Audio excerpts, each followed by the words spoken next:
Hi, I'm Patricia. I live in a small space attached to my in-laws' house with my husband Willie. While I stay in this small area alone, Willie lives in the main house with his parents. Willie's grandfather originally built this small space as a personal getaway, but I've turned it into a cozy living area, about the size of a regular room. Before this, I lived in a regular apartment for the first 4 years of our marriage.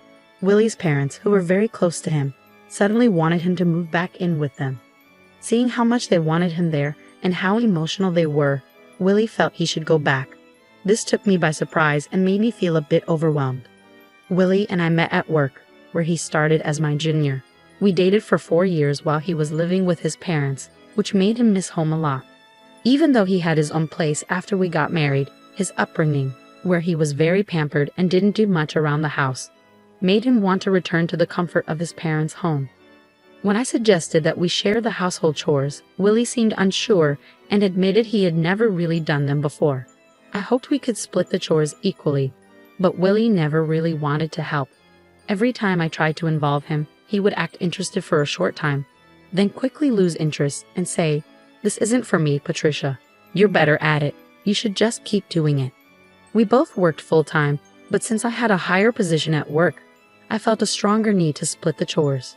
Trying to get Willie to help often ended up being more tiring than just doing everything myself. Eventually, I found it easier to handle all the tasks on my own.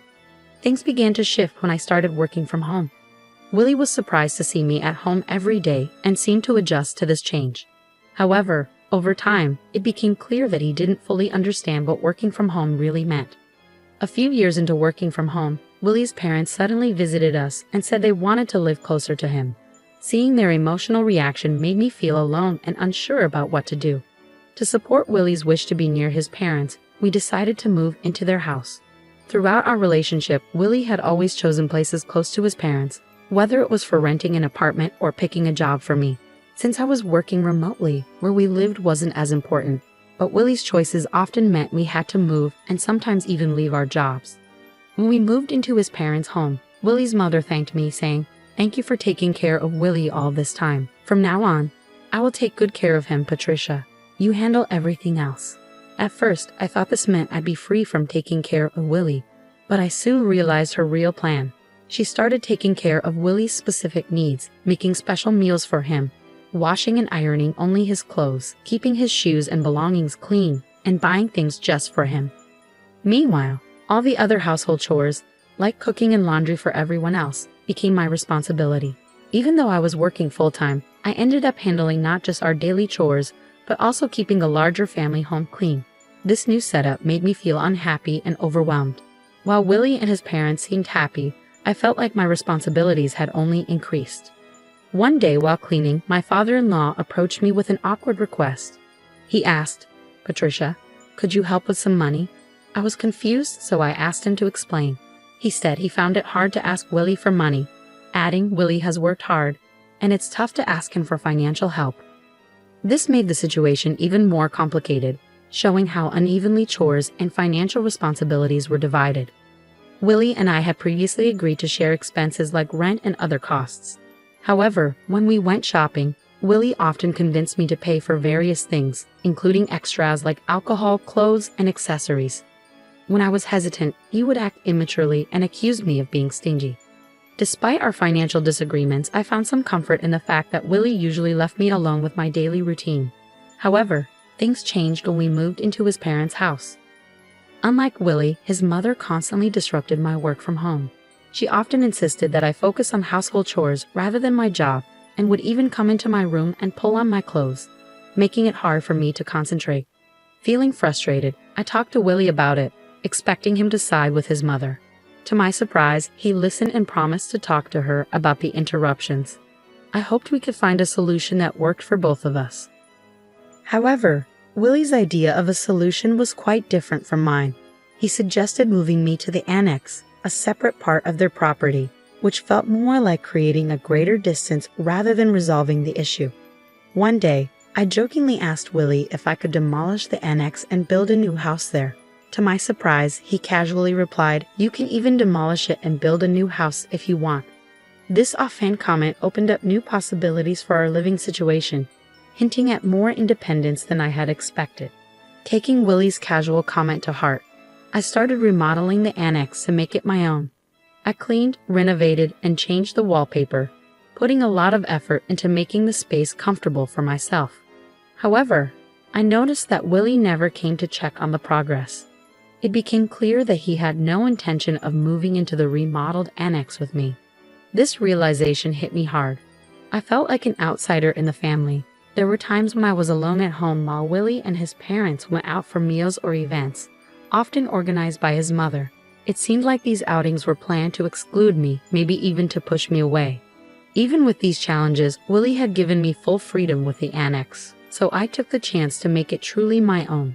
I threw myself into DIY projects, adding shelves and personalizing every corner.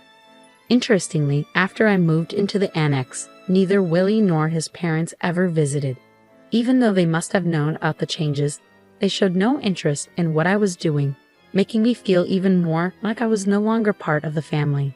Living away from the main house and without Willie's mother constantly around, I started to enjoy my new independence. It felt almost like living alone, which was surprisingly freeing. I appreciated that being in the annex kept her from interfering with my work. During the renovation, I installed new locks and made sure the annex was secure, making it my personal retreat. I made sure that no one, including Willie or his parents, could enter without my permission. This newfound privacy made me wonder if this separation might actually be a blessing.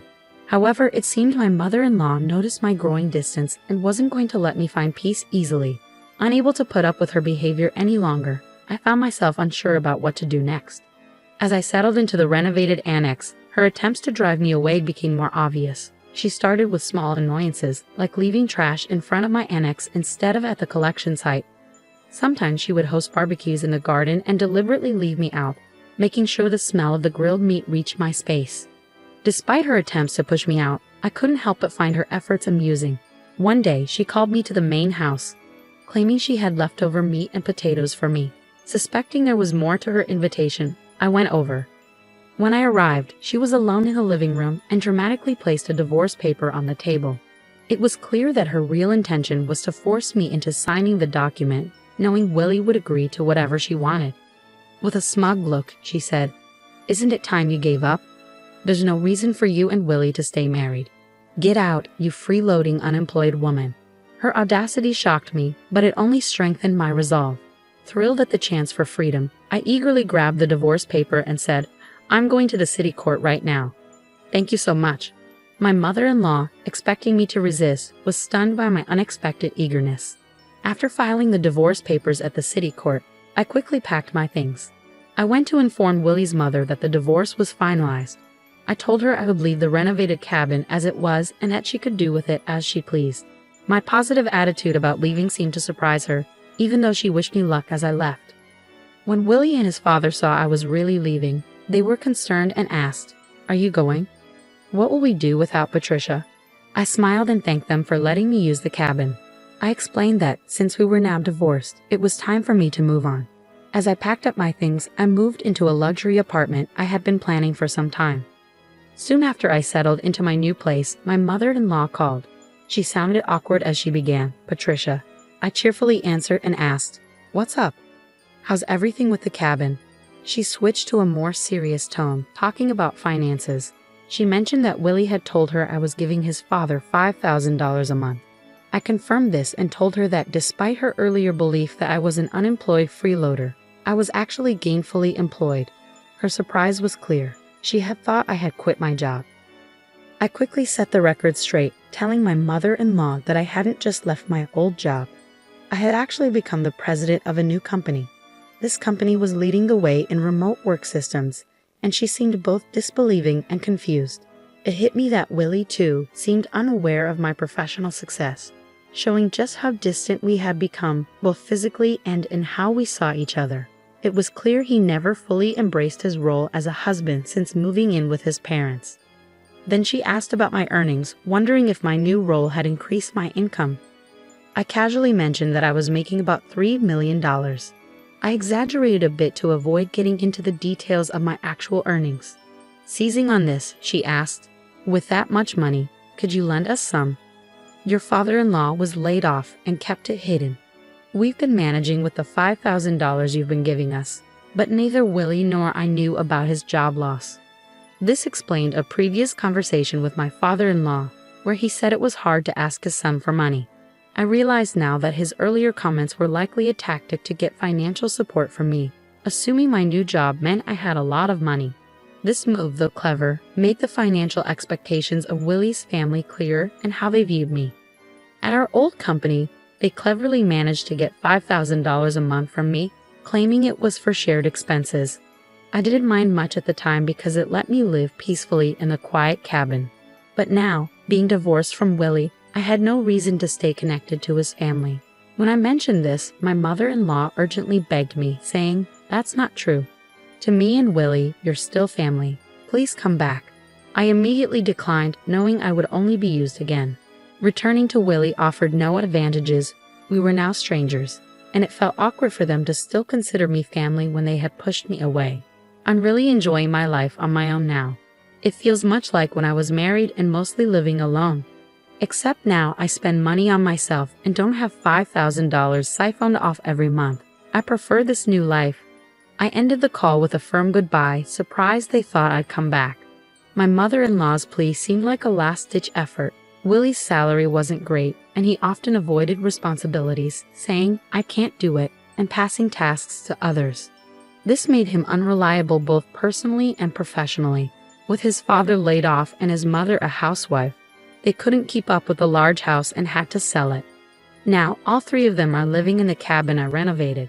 It's perfect for one person but likely cramped for three. Since then, I haven't thought much about them. I'm enjoying my life peacefully, relishing the solitude and freedom that come with my new independence.